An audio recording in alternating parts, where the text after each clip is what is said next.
Hello. Today we will discuss an optimization problem called linear programming, which finds application in many industrial problems, which is also used in designing approximation algorithms. And one of the algorithms which is very popular to solve this problem is called Simplex algorithm, which is what we are going to discuss. The problem is specified as follows: maximize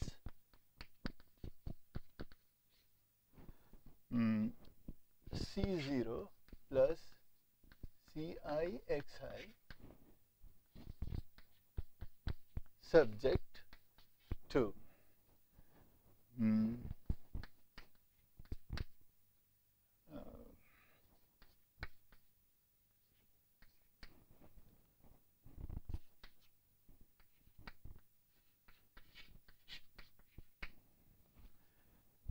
we have a matrix and we have a variable vector x and a constant vector b. And these are the conditions which are equivalently stated as for all j in B, a j I x I belonging to set n is less than equal to bj. So, n denotes the indices of the variables, j denotes the indices of the equations. So, this cumulatively is stated as this matrix A of constraints, coefficients, and each of the element of this vector is less than equal to corresponding element bj. And the second condition is that each variable is non-negative. Subject to these two conditions, we want to maximize this linear expression where C0, C1, C2, etc. again I belongs to n. These are given constants. First, I am going to describe a couple of applications to the problems that we have discussed in these lectures. The first one is to compute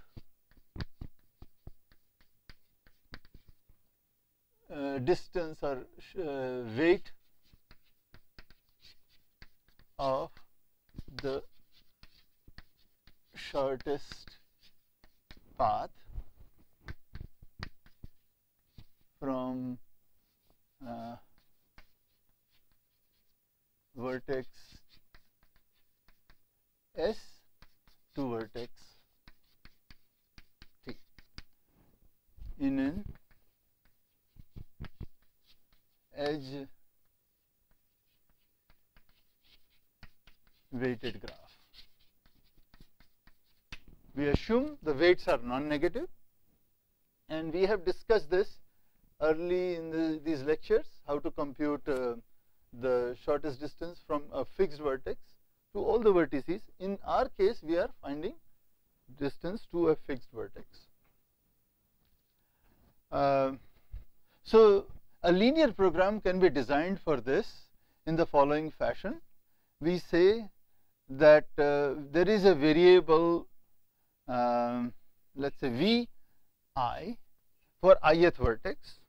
For each vertex, I am defining a variable Vi, and we say that Vi is less than equal to W I comma j plus Vj. This is for all I comma j edge in the H set. We also state that V of S is 0.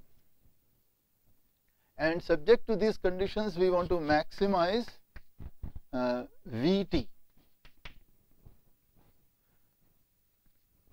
This is subject to these conditions. We have as many conditions as the number of edges in E.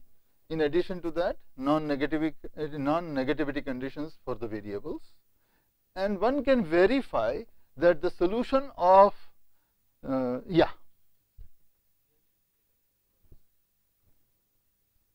My mistake, yes, and the non-negativity condition I did not mention is actually this. One can verify that the solution of this program, linear program,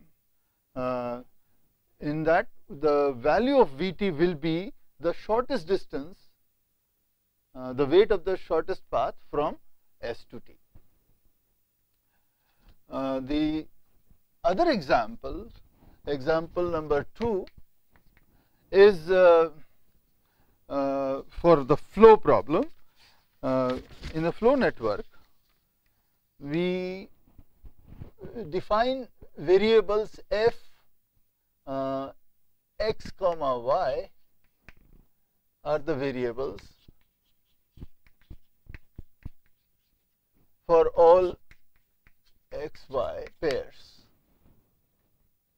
and in this case we are going to maximize sum f s comma x for every x in V.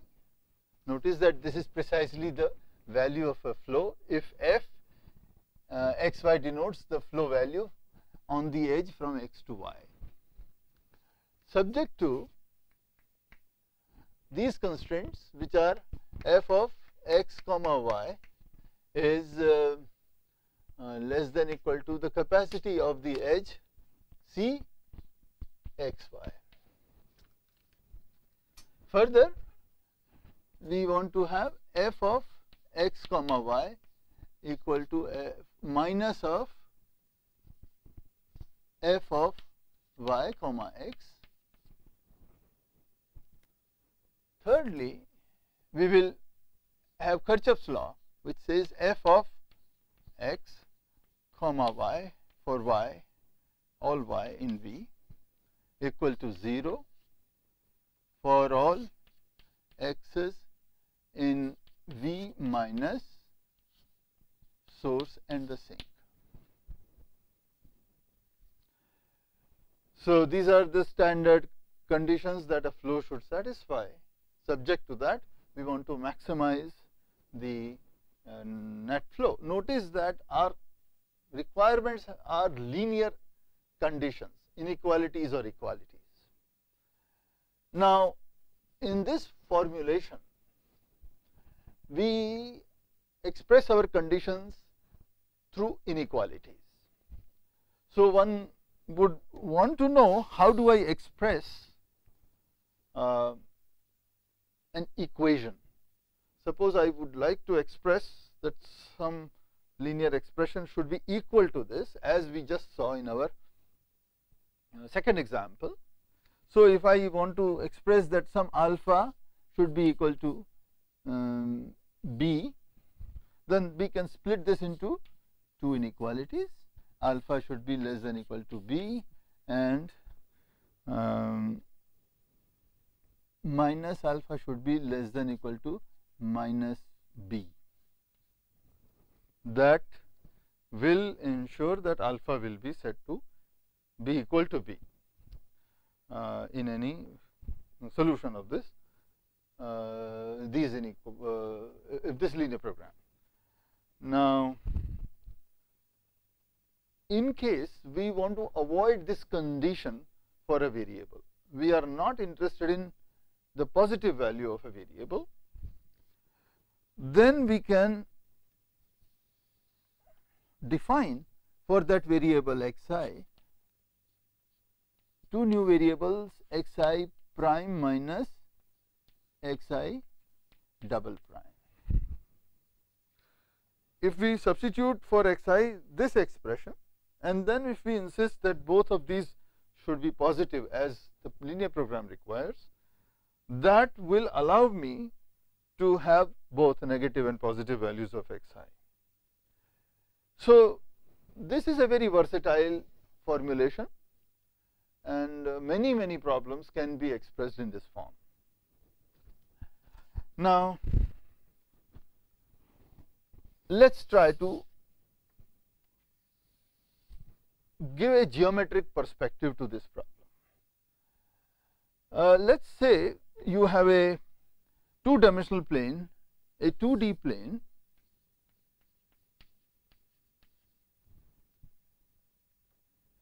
and a vector n, which is n1 comma n2. So you have a vector n1 n2. Then the equation of this plane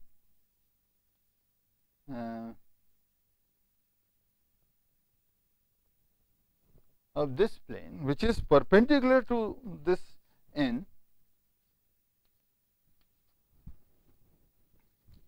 is precisely n1 x1 plus n2 x2 equal to some constant c. Now,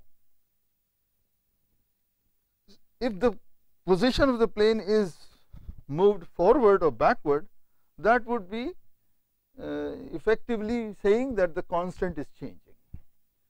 So, if I ask what exactly is n1 x1 plus n2 x2 less than or equal to c, if n1 x1 plus n2 x2 is equal to c plus some positive epsilon, suppose I replace this to c plus epsilon, then I know the plane will be parallel to this, but it might move, let us say, on this side. One of the two sides, we do not know which one, but let us say it is on this side, away in this direction. This indicates that every point for which this expression has value greater than c will be on that side of this plane.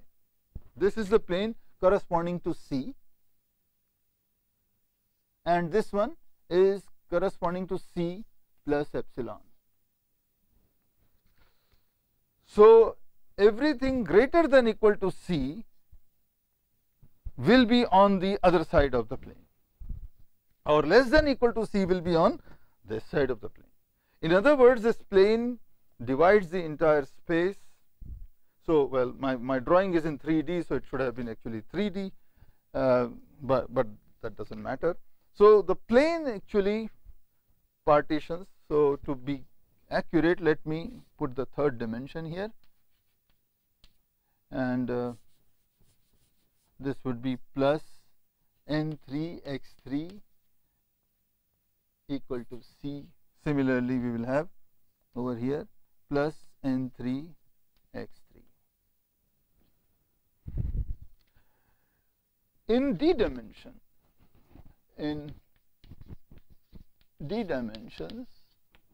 a plane, equation of a plane is exactly the same way. Sum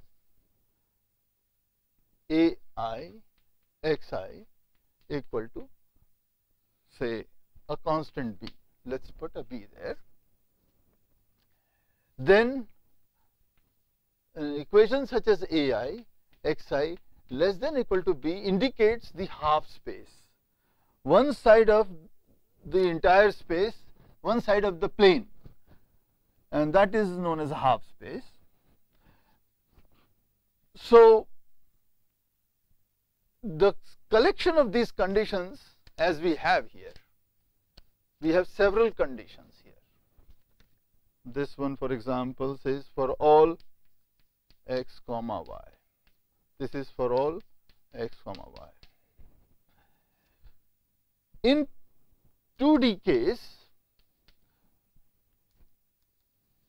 if I have, let us say, 3 such conditions, I may have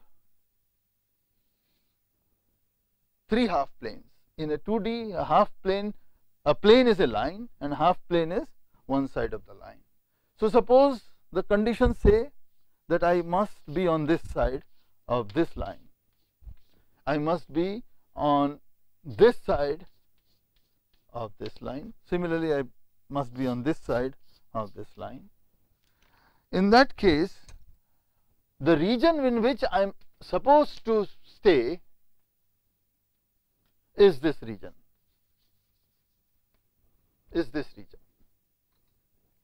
Any point in this region will satisfy all the conditions of the inequalities of this form. Now, suppose we have a region defined by these lines which is completely bounded.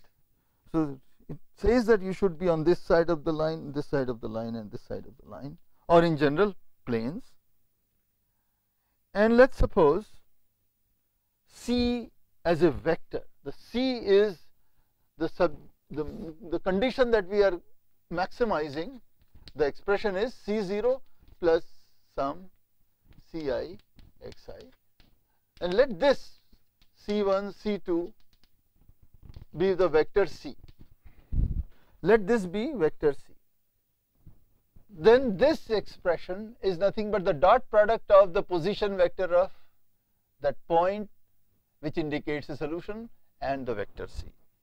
So, if I have a coordinate system, if I have a point in this space is known as feasible space. This is the feasible space of the constraints, and I have this position vector. If I take the vector C from the origin and I project, so let us just take, and I project my vector x, this is the position vector x, I project it, then this distance is nothing but C dot x. This is C dot x. And our goal is to maximize this expression. Remember, this is just a constant. Hence, what this is indicating is that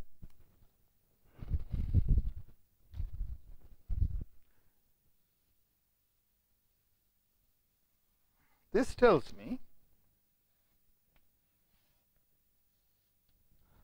that I need to find a point which is as far as possible in this direction. In this case, this is that point. This is the point which is still in this space, hence it satisfies the constraints, and its value in the sense that x dot c will be maximum, and that will be the answer to our program. In case we have a situation where the feasible space looks like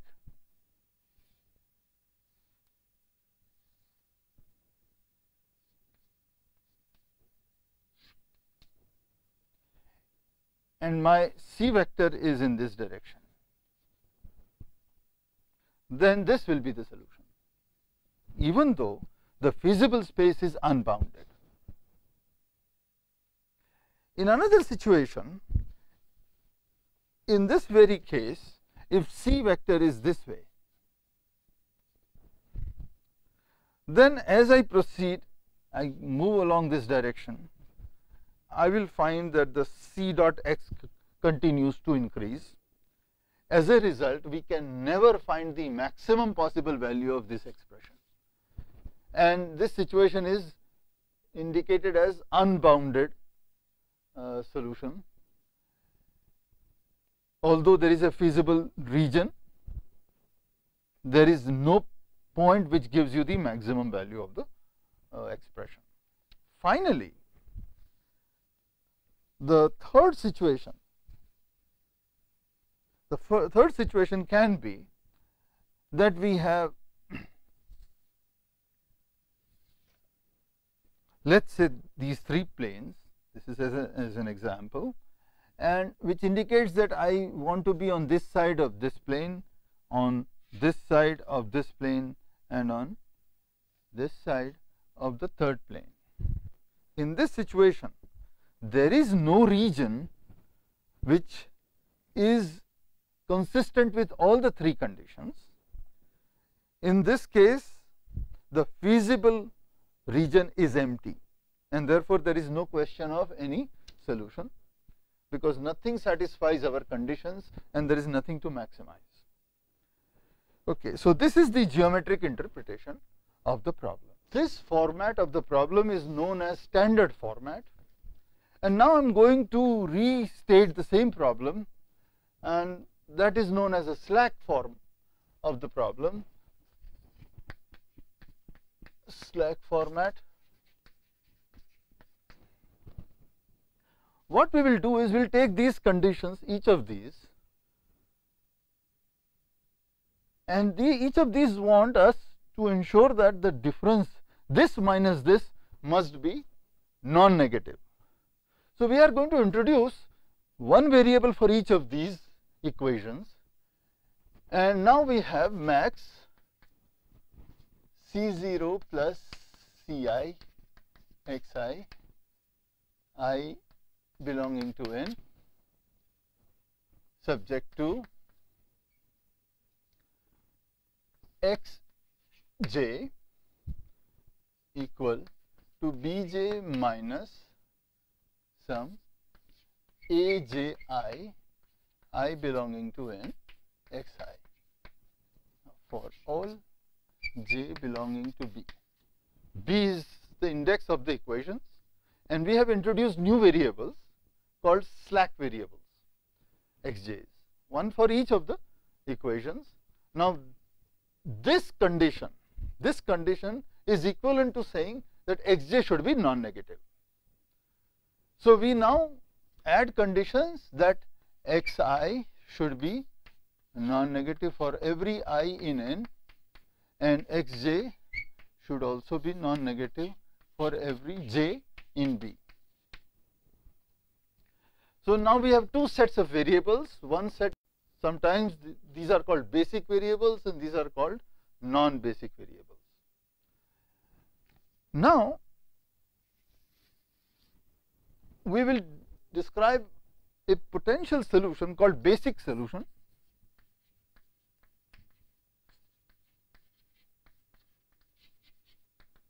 A basic solution is nothing but all xi being equal to 0 for all I in n, and all xj are equal to bj for all j in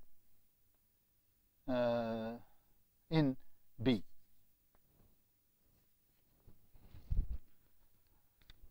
This will constitute a solution if each of these bj's are non-negative, because we want to guarantee that these variables are also non-negative.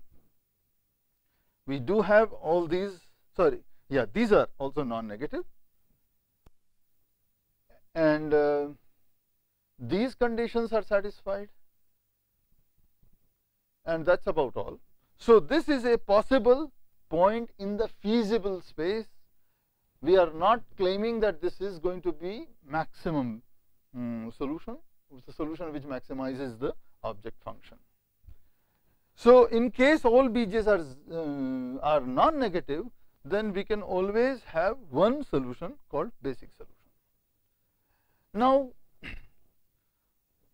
initially we are going to consider the problem with the assumption that for the given problem the basic solution is a feasible solution, and later on we will discuss the problem when this is not feasible.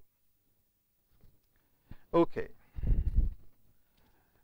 Now let us look at the situation in which basic solution is optimum solution as well.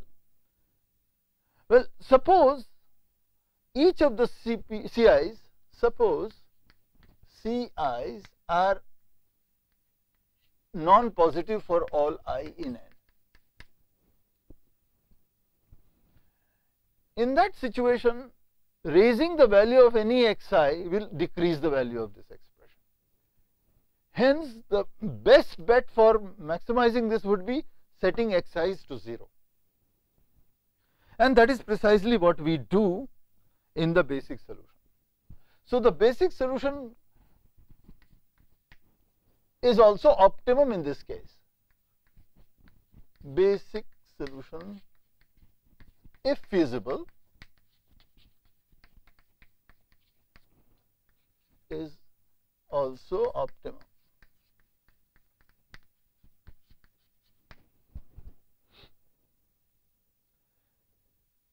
So, in that case we do not have to do any work, and therefore, we are going to consider situations when not all of them are negative, some of them are positive. Okay. So, let us perform certain transformation in this formulation of the problem. Now, consider, so here assume that Ci is positive for some I in N. Now, consider some Xi such that Ci is positive. We will also call it, later on we will see why, an entering variable.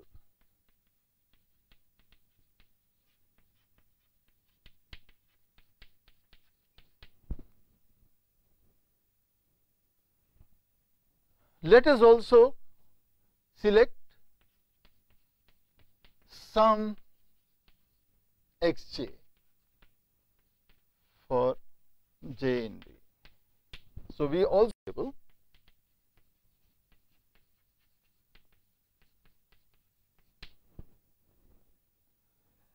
now what we will do is that we consider that equation which corresponds to this Xj. In case Aj is non-zero, then we can state that equation in the following fashion as Xi equal to Bj divided by Aj minus 1 over Aj Xj minus some k belonging to n minus I A j k divided by A j I x k. Now, this is exactly the same equation that we have here. Only thing is, assuming that Aj I, this particular I, is non-zero, then we can take this term on the other side, divide by Aj, the entire equation, and take this term back on this side. That is this one, and we get this equation.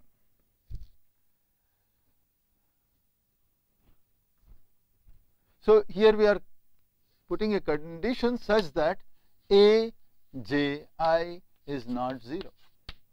Subject to this, this is a valid transformation. The remaining equations from this set will look like as follows: x j prime. So, j prime are the remaining indices in B other than j. That will look like B j prime minus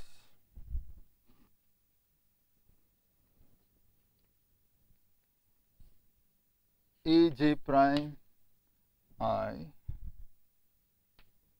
divided by A j I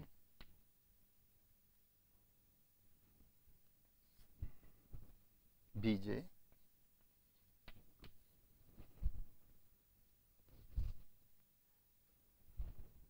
minus aj prime I by AJI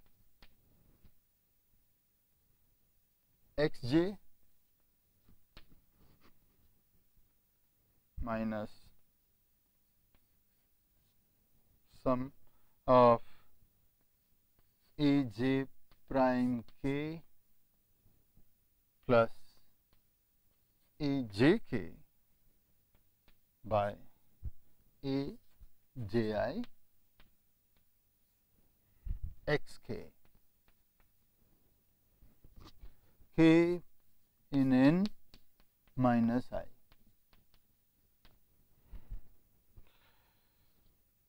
All we do, now this is of course for all j prime belonging to B minus j. All we have done is taken those equations, and in case there was an occurrence of xi, this I, then we substitute that for that this whole expression, and we end up with this equation for the remaining equations of this set.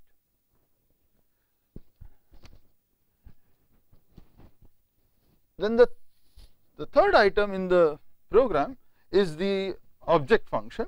So, our object function transforms to C naught plus C I B j over A j I minus C I over A j I x j plus sum C k minus C I A j k by A j I x k for k in n minus I. Now, this is also because here if we have xi, we can plug in the new value, the new expression for xi, and we are going to see that this transforms to this expression. Now, we are going to see what are the implications of this new formulation of the same problem. Notice that as long as AJI is non-zero, there is no change in the information. These are exactly the same equations, only written slightly differently. But for our purpose, now we will say that these are new equations where the variable set or the basic set is, if I were to denote the new basic set as B bar, is nothing but B minus J union I,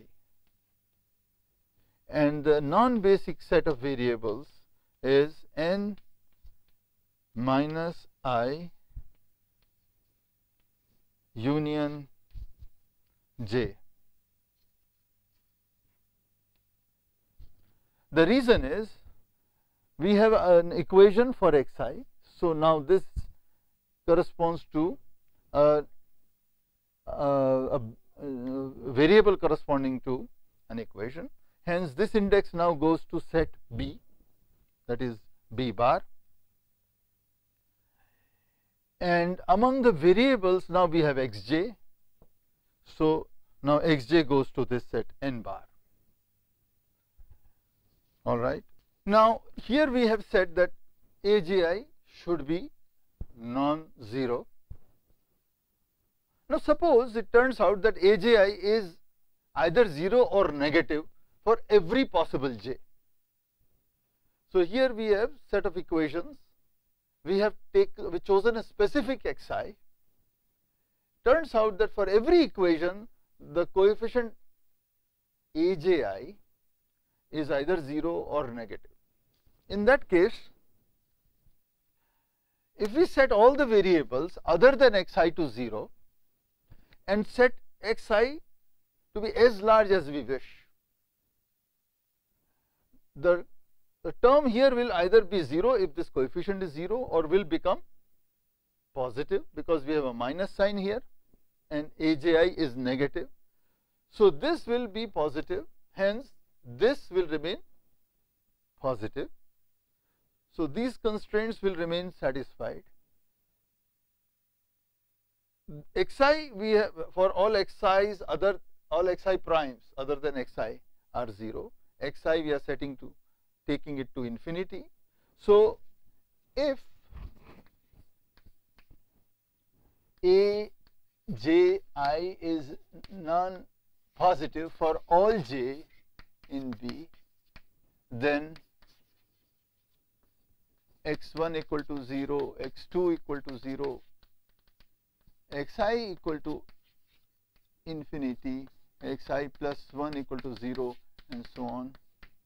This will be a feasible solution. But the consequence of this is that in this solution the value of the object function will also be infinite. So what we notice is that the solution will be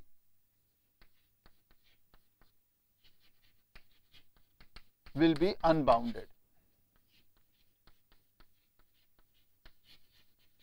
This will correspond to the situation we had shown in geometric picture of the problem, that it's an unbounded feasible space and my C goes in this direction.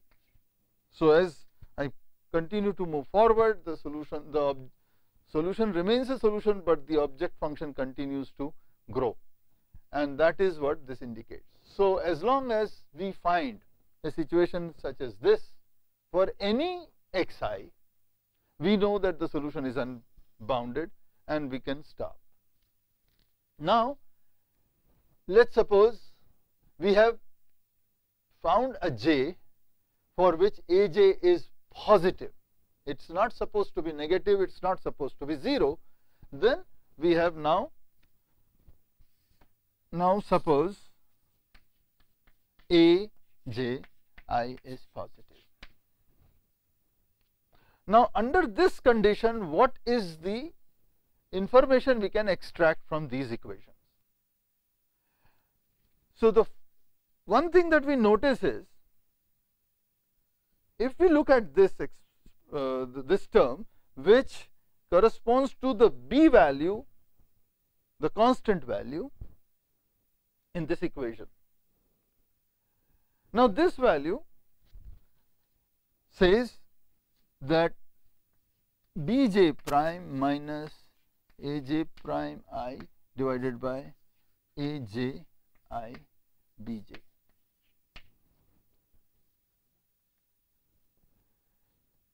Now this can be, notice that we are interested in those B's which are positive or 0, but not negative, in case we want the basic solution to be feasible. So if we look at this equation, and if we want to make sure that this is positive, this is indicating that Bj prime divided by Aj prime I should be greater than equal to Bj divided by Aji. If these are positive and if this is the smallest such value, then we guarantee that this will be non-negative. So while looking for a j for a given I, let's go back to this. Here we chose an I such that Ci is positive. Now if I choose an xj such that Aj is positive, and for every other Aj prime I, Bj prime by Aj prime I is greater than or equal to Bj by Aj I. If this inequality also holds, then these terms for all the equations, all these equations will be non-negative. Further, because Aj chosen here is positive, this will also be positive if we had Bj positive. Remember, we assumed that Bj is positive. We assumed our basic solution is feasible. So, this will also be positive. So, subject to this condition that this holds for the choice of J, then in the new set of equations, the basic solution will also be feasible, because these terms are all non-negative. Simplex algorithm is nothing but a series of these transformations that we have discussed. I have now rewritten this. Let us say I0 is an entering variable from set N, and a J0 is a leaving variable selected from set B, which corresponds to one of the equations. Then I have just re-expressed the object function and the equations here. Of course, we still have all variables should be this non-negative for all R belonging to N union B. Now, how do I select my variables for the entering and leaving variables? What we have seen is the criterion for selection will be that select I0 from N such that Ci0 is positive. That is the first criterion. Second, if Ji0 is negative or 0 for all j in B, then solution is unbounded. In that case, we have to stop. There is nothing to be done. In case there exists j such that Aj not is positive, at least one j such that Aj is positive, then select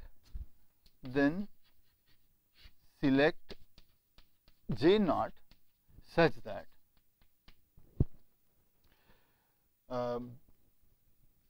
B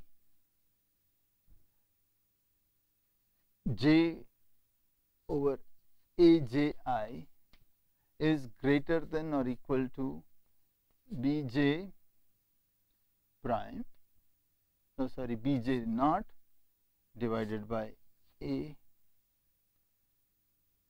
j naught I naught for A j I naught being positive. So, all those equations j in which Aj I naught is positive, then among them we choose that j naught for which this is the least value. And for that, what we do is we compute delta j as follows. It is infinity if Aj I naught is less than or equal to 0, otherwise we give the value Bj divided by Aj I naught, otherwise. And define delta to be minimum over all j among all delta j. So, Now, if delta is infinity, that indicates that all our AJI naught are non-positive. That means unbounded solution.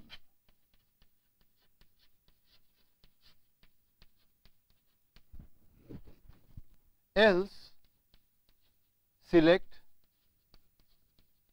J naught such that delta J naught is equal to delta. That guarantees this inequality. And once we guarantee this, what we find is, notice one more thing, that if this quantity is negative, then, and we know that we have chosen our J naught to be such that A J naught I naught is positive, then this quantity is always positive. But by choosing with respect to those J's for which A J I naught is positive, we have chosen J naught in such a way. Hence, this expression is always positive or 0, but never negative. And this expression is obviously positive. So, what we notice is that subject to these selection conditions, we will notice that subject to the above mentioned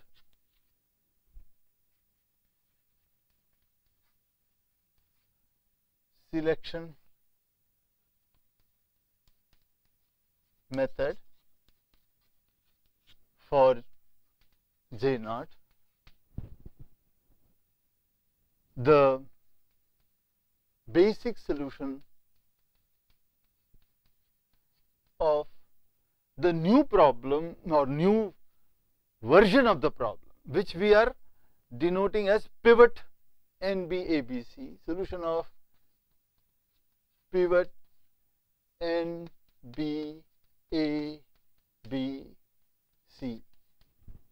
Let us just notice that this linear program is denoted by pivot in PC, and we can specifically add I naught, J naught. They are transformed subject to these indices. So, with this choice, maybe I should add that here, I naught comma J naught. The basic solution of this is also feasible. Recall that the only condition for the the basic solution of the linear program is feasible is that the B constants, those B's must be, all of them must be non-negative. And we have guaranteed that they are non-negative if we make our choice of J naught as described here. Hence, after the transformation, we get another linear program for the same problem whose basic solution remains feasible. Remember, we started out with a feasible a linear program in which the basic solution was feasible. After this transformation remains feasible. One more thing that we need to observe, that if our A J naught I naught is positive as we have chosen, we already said that C I naught is positive. In case B J naught, which we know is not negative, because our basic solution of the original problem was feasible. So, this was 0 or positive. Now, in case this is not 0, that is, say, if this is positive, then all the three quantities being positive, the new C naught prime, the new value of this constant will increase. Now, what is the interpretation of this term? Notice that in our basic solution, these variables are set to 0. The free variables or the n variables are set to 0. the equation variables are set to these values, and if these values are non-negative, we know that our basic solution is feasible. In that case, the value of the object function is this expression. The value of the object function in the basic solution of the previous problem was just C naught, which has increased to this value, provided of course Bj naught is positive. So what we notice is this transformation also enhances the value of the object function in the basic solution when Bj naught is positive. Later on we will see what happens when Bj naught is not positive, what are the consequences. But we now notice that this transformation actually appears to be pushing us towards the solution because the value of this. Let's now notice that it is time to combine all these observations and formulate the algorithm. The entire algorithm now, without writing the algorithm here, I am just going to describe. What we are going to do is we will first check whether the CIs are all negative or not. If they are all negative, then our basic solution is the optimum solution. If at least one of the CI is positive, then we pick that as a new entering variable. We check whether A, J, I zeros are all non-positive or not. If that is the case, then we say the solution is unbounded. In case at least one of them is positive, then we consider this expression Bj divided by Aj I naught for all the Aj I naughts which are positive, and pick the one which that J for which this is minimum. So this is the choice.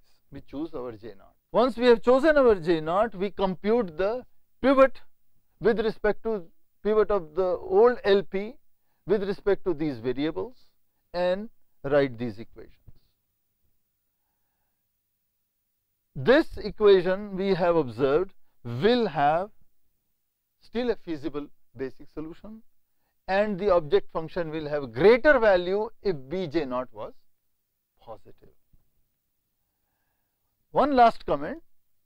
In the next lecture I will start with this algorithm, but one last comment I want to make in this context is that every solution of the old linear program must be a solution of this program. The reason is all we have done is rewritten those equations. All we have done is moved some terms on from left side to right and other from right hand side to left hand side in these equations, and just rewritten the value of xi naught here into the object function. So every solution of the old problem is a solution of the new problem, and every solution of the new problem is a solution of the old problem. So the two linear programs are completely equivalent. Hence we can move on from this point onwards and continue in this direction. Okay, so in the next lecture I am going to write down the complete algorithm, and then we will analyze what are the terminating conditions for this program.